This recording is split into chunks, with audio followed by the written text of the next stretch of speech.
Hello दोस्तों, नमस्कार। हमारे चैनल में आप लोग का स्वागत है। हम लोग एक विवाह लाचारी गीत लेकर आए हैं आप लोग के बीच में। और देखिए, हमारे पास स्टैंड नहीं है, हम हाथ में लेकर हाथ में ऐसे टांगे हैं, सपोर्ट करो, स्टैंड ले सके हम लोग। हाँ, सही बात है।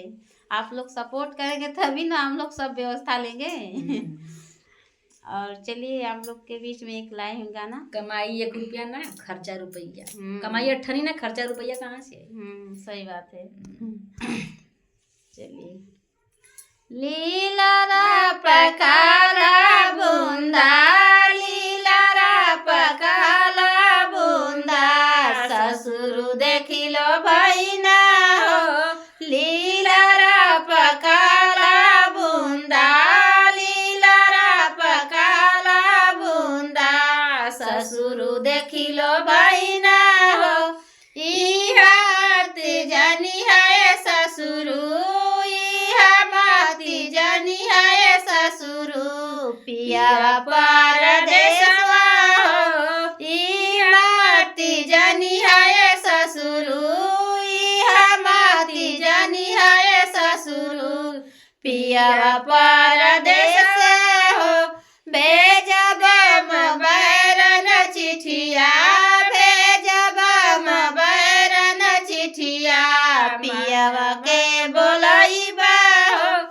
ससुर के जेहल भेजब, ससुर के जेहल भेजब, जेहल खाटवैबा हो।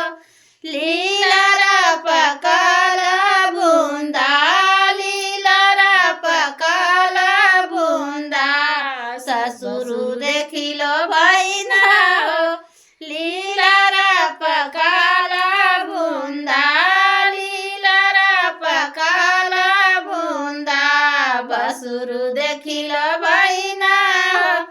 इहा माती जानी है बसुरु, इहा माती जानी है बसुरु, पिया परदेस हो। भेजब बैरन चिठिया, भेजब बैरन चिठिया, पिया के बोलैबा हो। बसुरु के जेहल भेजब, बसुरु के जेहल भेजब, जेहल खाटवैबा हो।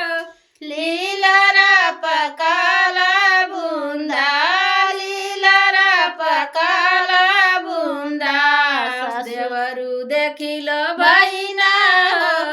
ई माती जानी है देवरु, जानी है देवरु, पिया परदेस हो। भेजब बैरन चिठिया, भेजब बैरन चिठिया, पिया के बोलैबा हो।